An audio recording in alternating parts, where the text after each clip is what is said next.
Welcome to my channel உமாவின் கைமணம். இன்னைக்கு பார்க்க போகிறது வந்து சுவையான பாவக்காய் குழம்புங்க. இங்கே பாருங்கள், நல்லா சூப்பராக இருக்குது. பாவக்காயே பிடிக்காதவங்க கூட நம்ம பண்ணுற ரெசிப்பியில் சூப்பராக பாவக்காய் குழம்பு விரும்பி சாப்பிடுவாங்க. பாருங்கள், நம்ம வந்து இப்போ வந்து இதுக்கு தேவையான பொருட்கள் பார்க்கலாம். இப்போ வந்து தேவையான பொருட்கள் பார்க்கலாங்க. இப்போ வந்து பாவக்காய் எடுத்துருக்கேன், நீல நீல பாவக்காய். அதில் வந்து நடுவில் ரவுண்டாக இந்த மாதிரி மெல்லிசாக நறுக்கிட்டு இந்த விதை இருக்கும், அந்த விதையெல்லாம் வந்து நம்ம எடுத்துடணும். அது பார்த்திங்கன்னா ஓட்டையே தெரியுது இல்லை, அந்த விதையெல்லாம் எடுத்துகிட்டு நம்ம பண்ணும்போது தான் அது வந்து கசப்பு வந்து ரொம்ப கம்மியாக இருக்கும். அதனால் விதையை வந்து எடுத்துடலாம். இங்கே வந்து புளி வந்து ஊற வச்சு ஒரு எலுமிச்சம்பழம் அளவுக்கு புளி ஊற வச்சு கரைச்சி வச்சுருக்கேன். அதுக்கப்புறம் வந்து வெல்லம் வச்சுருக்கேன், 2 ஸ்பூன் வெல்லம், தேவையான அளவு உப்பு. இது வந்து சின்ன வெங்காயம் நறுக்கி வச்சுருக்கேன். இதுக்கு வந்து நல்லெண்ணெய் தான் ஊற்றணும், நல்லெண்ணெய். இது வந்து சாம்பார் தூள், அவ்வளோதான். இப்போ வந்து எப்படி செய்யலாம்னு பார்க்கலாங்க. நான் இப்போ வந்து அடுப்பு பற்ற வச்சு அதில் வந்து ஒரு வானலியை போட்டிருக்கேன். அப்புறம் வந்து நல்லெண்ணெய் ஊற்றிக்கலாம். நம்ம வந்து நல்லெண்ணெய் ஊற்றிட்டு நல்லெண்ணெய் ஊற்றுவோம்.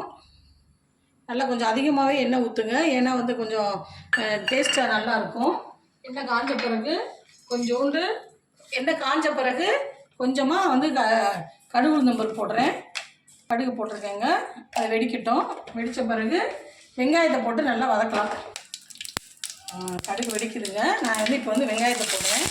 கொஞ்சம் வந்து வதக்கிக்கலாம், வெங்காயத்தை வந்து கொஞ்சம் வதக்கலாம். இப்போ வந்து வெங்காயம் கொஞ்சம் கலர் மாறிடுச்சுங்க. இப்போ வந்து நான் வந்து பாவக்காயை போட்டிருக்கேன். இப்போ பாவக்காயை வந்து நல்லா அடுப்பை வந்து கொஞ்சம் ஸ்லோவாக வச்சுக்கிட்டு நல்லா வந்து வதக்கணும். அது வந்து கிட்டத்தட்ட பாதி அளவுக்கு நல்லா அது வெந்துடணுங்க. அந்த அளவுக்கு நம்ம வந்து பாவக்காயை வந்து இதில் வந்து வதக்குறோம். பாவக்காயும் வெங்காயம் நல்லா வதங்கிடுச்சுங்க. இப்போ வந்து நம்ம வந்து வதக்குறோம்ல, அந்த கரண்டியில் வந்து நீங்கள் பாவக்காய் இப்படி கட் பண்ணிங்கன்னா பாவக்காய் வந்து கட் ஆகணும். கட் ஆச்சுன்னா நல்லா அதை வந்து வதங்கிடுச்சு அப்படின்னு அர்த்தம். இது கட் பண்ணி இப்படி பார்த்துக்கோங்க, வதங்கினா நல்லா கட் ஆகிடும். நல்லா வதங்கிடுச்சு. இப்போ வந்து நான் வந்து சாம்பார் தூள் வந்து அதில் போட்டு வதக்க போகிறேன். சாம்பார் தூளை அந்த எண்ணெயிலே போட்டுடணும். எண்ணெயிலே போட்டுட்டு அதுக்கப்புறம் வந்து நம்ம வந்து வதக்கிக்கலாம். ஒரு 2 நிமிஷம் வதக்கினீங்கன்னா போதும். அது கொஞ்சம் கலர் மாறும். கலர் மாறுற வரைக்கும் கொஞ்சோண்டு 2 நிமிஷம் அதை வதக்கி விட்டுட்டு நம்ம கரைச்சி வச்சுருக்க புளி, அதுக்கு தேவையான அளவு உப்பு போட்டு வச்சுருக்கேன். அந்த புளி கரைசலை வந்து இதில் வந்து எடுத்து வந்து ஊற்ற போகிறேன்.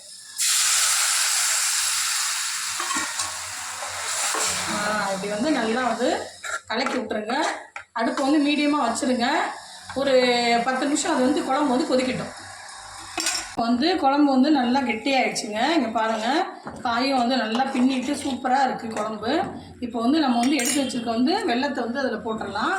வெல்லத்தை போட்டு நல்லா கிண்டணுன்னா வெல்லம் வந்து நல்லா கரையட்டும். இப்போ வந்து இந்த இனிப்பு, வெல்லத்தோட இனிப்பு, சாம்பார் தூளோட உரைப்பு, பாவக்காயோட கசப்பு எல்லாமே கலந்து இது சூப்பராக அல்வா மாதிரி இருக்குது இந்த குழம்பு. இதை வந்து நீங்கள் வந்து 2 நாள் 3 நாள் வெளியவே வச்சு சாப்பிட்லாம். இட்லி தோசைக்கு சாப்பிட்லாம், சாதத்துக்கு ஊற்றி சாப்பிட்லாம், கெட்டு போகாது. 2 நாள் வெளியவே வச்சுக்கலாம். சூப்பரான குழம்பு, நம்மளோட பாவக்காய் புளிக்குழம்பு ரெடி ஆயிடுச்சு.